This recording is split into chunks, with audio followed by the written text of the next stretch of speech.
Success coaching classes में एक बार आपका फिर से स्वागत है। मैं गोपाल कुमार साव आज फिर से हाजिर हूँ एक नई क्लास के संग। आज मैं आप सबको पढ़ाने जा रहा हूँ पदार्थ की प्रकृति। ठीक है, फिजिकल साइंस में हम लोग पढ़ेंगे पदार्थ की प्रकृति के बारे में और पदार्थ की अवस्था के बारे में। आप लोग के घर में फ्रिज है? Yes. तो सभी घर में फ्रिज का क्या उपयोग है? गुड्डू हमें बताएं, फ्रिज का क्या उपयोग है? तो उसमें खाना रखा है। आप बताइए। पानी रखा जाता है। पानी रखने से क्या होता है? ठंडा हो जाता है। ठंडा होने से क्या होता है? बर्फ जम जाता है। तो हम लोग के घर में, सभी के घर में फ्रिज होगा। तो हम लोग देखे हैं जल से क्या बनता है? बर्फ बनता है। जल से क्या बन जाएगा? बर्फ। जब जल से बर्फ बन जाता है, ठीक है, तो बर्फ से जल भी बन सकता है। Yes, sir. तो ये किस टाइप का चेंज है? फिजिकल चेंज ना केमिकल चेंज? Physical ये फिजिकल चेंज है। भौतिक परिवर्तन किसको बोलते हैं? जो हम लोग क्लास 7 में पढ़ चुके हैं। भौतिक परिवर्तन उस परिवर्तन को बोलेंगे जिसमें क्या होता है, पदार्थ की अवस्था में परिवर्तन हो रहा है, यानी लिक्विड से सॉलिड बन रहा है ना। तो उसमें सिर्फ उसका अवस्था चेंज हुआ है। क्या ये कोई चेंज हुआ है? केमिकल चेंज हुआ है? नहीं, पानी पानी ही है। पानी सिर्फ बर्फ का फॉर्म में है। उसी तरह जब पानी को उबालेंगे तो क्या हो जाएगा? गैसियस स्टेट में, माने जलवाष्प बनेगा। क्या बनेगा? जलवाष्प। तो आज हम लोग पढ़ने बचा रहे हैं पदार्थ की अवस्था। तो पदार्थ की कितनी अवस्था होती है? पदार्थ की 3 अवस्था होती है। पदार्थ की कितनी अवस्था होती है? 3 अवस्था। ठीक है, कितना अवस्था? 3। तो क्या क्या नाम है 3 अवस्था का? बोलो। पहला नाम होगा सॉलिड, हिंदी में क्या बोलते हैं? ठोस। उसके बाद लिक्विड। लिक्विड को हम लोग क्या बोलते हैं बाबू? तरल। और गैस। ठीक है, सॉलिड, लिक्विड और गैस। अच्छा, कैसे चेंज होता है पदार्थ का अवस्था? सॉलिड से लिक्विड में जाते हैं और लिक्विड से गैस में जाते हैं। बहुत सारा ऐसा चीज है जो डायरेक्ट सॉलिड से गैस में चला जाता है। अच्छा, जल का तीनों अवस्था पाया जाता है। जल का 3 अवस्था पाया जाता है। कौन कौन सा? सॉलिड, लिक्विड और गैस। अब बात कर रहे हैं जल का। अब देखो, आइस के रूप में रहेगा ना। आइस मतलब बर्फ। मैंने जल का सॉलिड फॉर्म। आइस से क्या बन जाएगा? आइस से बनेगा पानी। वाटर कौन सा फॉर्म में रहेगा? तरल, लिक्विड फॉर्म। लिक्विड वाटर है ना, लिक्विड फॉर्म में रहेगा वाटर। और उससे अगर उसको हीट कर, अच्छा इसको क्या करेंगे तब होगा हीट। क्या करेंगे? हीट। लिखते जाओ, सबको लिखो। बर्फ। बर्फ से क्या बनेगा? पानी। और फिर पानी को गर्म करेंगे तो क्या बन जाएगा? हीट। तो पहले अगर लिक्विड से सॉलिड में जाना है तो उसको क्या करना पड़ेगा? हीट निकालना पड़ेगा, मतलब ठंडा करना होगा। और लिक्विड से, अगर हम लोग लिक्विड से जाएंगे जलवाष्प में, लिक्विड से कहा जाएंगे? जलवाष्प में, तो उसको गर्म करना होगा। अच्छा, पानी को गर्म करने के लिए कितना डिग्री टेम्परेचर चाहिए होता है? 100 डिग्री सेल्सियस। तो वाटर किसी भी स्टेट में जब जलवाष्प होगा कितना डिग्री स्टेट पर बनेगा? 100 डिग्री सेल्सियस पे बनेगा। और ये बर्फ कितना डिग्री सेल्सियस पे रहता है? 0 डिग्री सेल्सियस। ठीक है, और ये तुम्हारा क्या है? 100 डिग्री सेल्सियस पे। ठीक है, पानी किसी भी टेम्परेचर पर रह सकता है। 10 डिग्री, 20 डिग्री, 25 डिग्री, जो भी रूम का टेम्परेचर है जो भी रह सकता है। तो बर्फ, लिक्विड और गैस है ना, सॉलिड, लिक्विड और गैस। तो ये पदार्थ का 3 अवस्था होता है।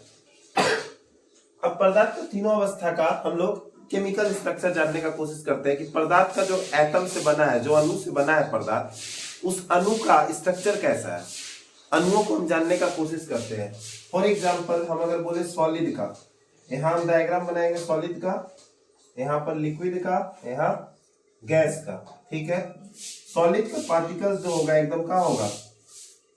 पैक रहेगा, पूरा एकदम सता सता रहेगा। ठीक है, कोई जगह नहीं छूटेगा, खाली बीच बीच में गैप हो सकता है, लेकिन क्या है, उसका सारा पार्टिकल क्या होगा? एक जगह ऐसे रहेगा। समझ में आ रहा है सबको? इसमें गैपिंग नहीं रहता है। ये सॉलिड का पार्टिकल हो गया। अच्छा, लिक्विड का पार्टिकल कैसे? इसमें गैपिंग रहता है सर, लेकिन थोड़ा ही सा फाका, ज्यादा फाका नहीं रहता है। ठीक है, इस तरह बना देंगे, है ना। ये लिक्विड हो गया। अच्छा, और गैसियस पार्टिकल कैसे? एक तो यहाँ पर है, एक तो यहाँ पर, एक तो यहाँ, एक तो यहाँ, एक तो यहाँ, ऐसे। ठीक है, तो ये है सॉलिड सर, ये है लिक्विड सर, ये है गैस। सॉलिड, लिक्विड और गैस, मतलब ठोस, तरल और गैस अब हम यहाँ क्या बताना चाहते हैं, सॉलिड का एटम, सॉलिड का जो एटम्स रहते हैं, जो अणु रहते हैं, वो आपस में क्या रहते हैं, जुड़े रहते हैं, है ना, मतलब पैकिंग में उनका अच्छा रहता है। लिक्विड का पार्टिकल वाइब्रेट करते हैं और क्या रहते हैं, एक ही जगह पर हिलते रहते हैं। मीन्स बोलना चाहते हैं हम लोग यहाँ पर क्या, कि यहाँ पर जो लिक्विड पार्टिकल्स है उसके बीच में गैपिंग रहता है, सॉलिड से ज्यादा, सॉलिड में गैपिंग रहता ही नहीं है, लिक्विड में हल्का गैपिंग रहता है, और गैस मतलब क्या है, चारों तरफ चला जाएगा। तो हम लोग क्या बचपन से सीखते आए हैं, सॉलिड का क्या होता है, अपना आकार होता है, सॉलिड का अपना शेप होता है ना। लिक्विड का कोई आकार होता है, आकार नहीं होता है, मतलब इसका शेप नहीं होता है। इसका भी आकार होता है, गैस का नहीं होता है। लेकिन हम लोग क्या जानते हैं, हम लोग जानते हैं कि सॉलिड का शेप होता है, यानी आकार, मतलब जैसे सॉलिड का एग्जांपल फॉर हम बोले, सॉलिड का एक example sodium chloride. Sodium chloride का क्या होता है, क्रिस्टल होता है, मतलब उसका एक शेप होता है। जितना भी सॉलिड चीज है उसका एक शेप होता है, क्रिस्टल होता है। लेकिन लिक्विड का क्रिस्टल नहीं होता है, नहीं गैस का होता है, यानी इसका आकार नहीं होता है। अच्छा, इसका आयतन होता है ना, इसका आयतन होता है, ठीक है। लिक्विड का आयतन होता है, वॉल्यूम होता है। लिक्विड का आयतन होता है, तभी ना तुम लोग बोलता है सर 1 लीटर 2 लीटर 3 लीटर पानी पियेंगे, ये करेंगे वो करेंगे। लेकिन गैस का कोई आयतन नहीं होता है, गैस का कोई आयतन नहीं होता है। तो ये ध्यान देने वाली बातें हैं, सभी बच्चे इसे नोट करेंगे। क्या है, सॉलिड का आयतन होता है, ठीक है, सॉलिड का आकार भी होता है। लिक्विड का आकार नहीं होता है, लेकिन आयतन जरूर होता है, ठीक है। आकार नहीं होने का मतलब, मान लीजिए एक बर्तन में हम क्या डालें, पानी। इस बर्तन में मान लो पानी डालेंगे तो पानी इसी शेप का ले लेगा। अगर हम मान लीजिए इस बोतल के अंदर पानी भरा हुआ है, तो जिसमें पानी जिस बर्तन में ढाला जाता है उसी का आकार ले लेता है, ठीक है। पानी का अपना कोई आकार नहीं होता है। मतलब लिक्विड का अपना कोई आकार नहीं होता है, गैस का कोई आकार होता ही नहीं है, ठीक है। गैस का नहीं आकार होता है, नहीं आयतन होता है। इसलिए गैस को हम लोग लीटर में नहीं केजी में मापते हैं। किसे मापते हैं, केजी में मापते हैं। अब सॉलिड लिक्विड गैस का एक बच्चा एक्शन के माध्यम से सिखाएगा कि सॉलिड लिक्विड गैस का पार्टिकल्स कैसे रहते हैं। आदित्य यहाँ आ जाइए और आप हमें करके दिखाइए, सॉलिड लिक्विड और गैस का पार्टिकल्स को यहाँ पर सजा के दिखाइए। सबसे पहले आप सॉलिड का सजाएंगे, तो आप यहाँ देख सकते हैं ये सजाने का पूरा कोशिश कर रहा है ना।